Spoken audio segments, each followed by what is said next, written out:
Hello, and welcome back to another episode of Math with Dr. War. I have another statistics and probability video in which we're going to distinguish between correlation and causation. This is medium emphasis on the TASC test. Now, causation is any cause that produces an effect, which means that something must happen, your cause, and it's going to produce an effect. So something has to happen in order for you to have that effect. An example, when you run, which is your cause, you will burn calories. That is your effect. This is a causation. This is how our body works. Now, correlation is you have two events that are related, but it does not necessarily cause event B. I have 7 statements here, and we're going to decide whether these relationships between event A and B are correlation, causation, and I threw in an uncertainty because I don't know if you may come across this on your TASC test. I get in the bathtub, the phone rings. So the way that I tackle these problems is I come from a causation point of view. So the cause here, I get in the bathtub, is the effect, the phone will ring? No, this would be a correlation. They're related, but B is not the effect of A. Just because you get in the bathtub does not mean that the effect would be the phone rings. Attendance at the baseball game goes up. Will your effect be ice cream sales increase? This would be a correlation. Again, they're related. So you have more people at the baseball game. The effect is not you're going to have more ice cream sales. How do we know that all of those folks at the baseball game all of a sudden will buy ice cream? So this will be a correlation, not a causation. Remember, causation means that event A is your cause and event B is the effect. This will not be the effect of having more people at a baseball game. I stream more videos on my cell phone. So, okay, this is my cause. Will the effect be my cell phone bill goes up? Yes, this would be a causation. Now we know that if you don't have enough data on your phone and you go over your data, it means your cell phone bill will increase. So this will be considered a causation. This is the cause and this would be the effect. Smoking cigarettes, that's our cause. Would the effect be increased chances of getting lung cancer? Oh yes, that's a causation. I eat more food. Okay, that's your cause. Event B, will this be the effect? My weight increases. Now, some people might say yes, but in truth, this is an uncertainty. There are people out there who eat more food, but they don't gain a pound.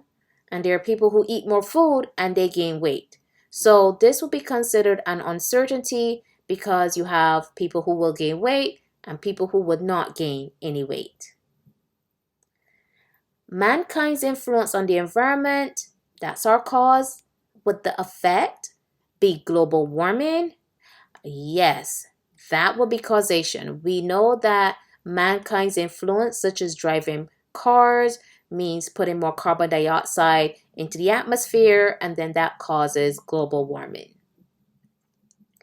I wash my car, that's your cause. Is the effect it rains? That is not a causation. That is more a correlation. They're both related, but washing your car doesn't mean that the effect is it's going to rain. Let's look at some task-like questions on correlation and causation. Number 1, which relationship can be best described as causal? Now, sometimes they don't write out that whole word causation. So if you see causal, it means causation. So here the cause is height. Would the effect be intelligence? No. Whether you're short or tall, that does not determine your intelligence. Shoe size, that's your cause. Would the effect be the running speed? Again, no. Small foot, big foot does not determine your running speed. Number 3, Number of correct answers on a test, that's your cause.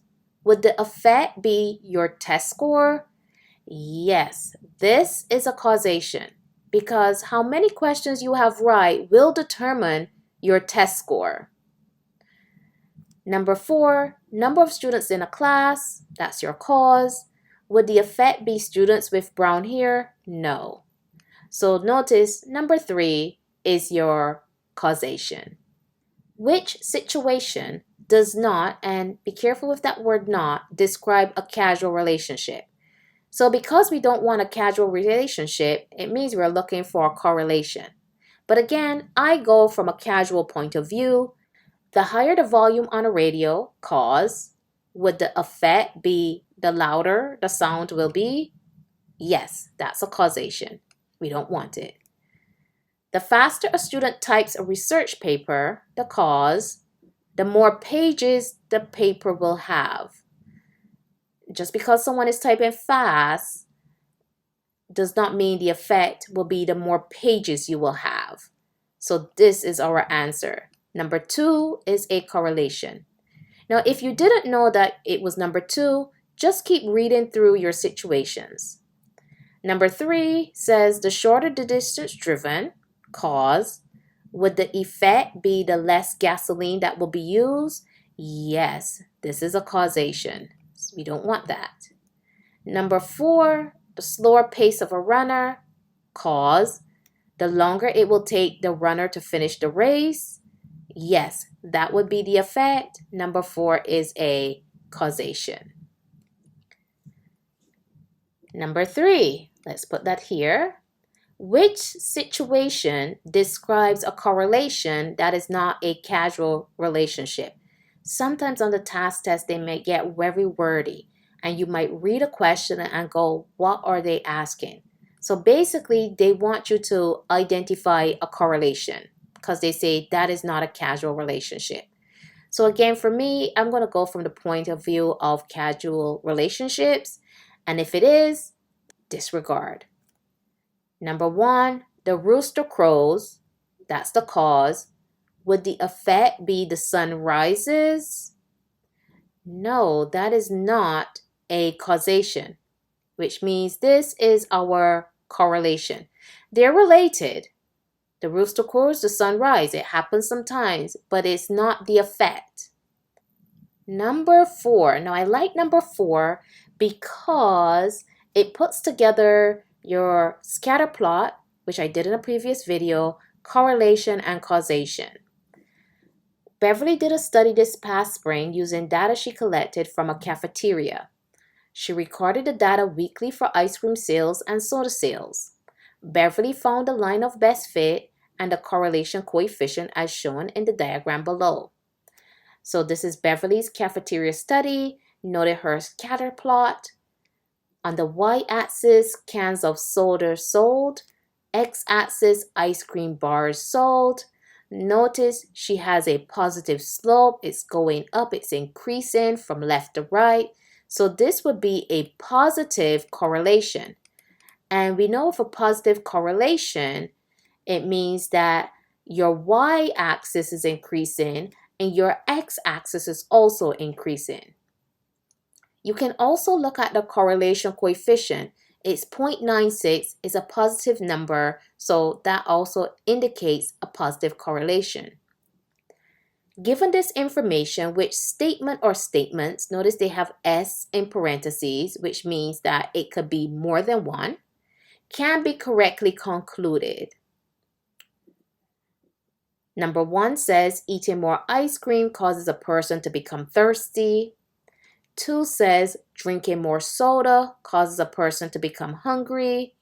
Number 3, there's a strong correlation between ice cream sales and soda sales. Now, because I noticed a scatter plot, also I noticed that this would be indicated of a positive correlation. This is not a causation. So my answer here is I'm going to go with statement number 3. Number 3 is a better conclusion. So number 1 and number 2 are not very good conclusions of this scatter plot. I hope this has been helpful. Good luck in your TASC examination.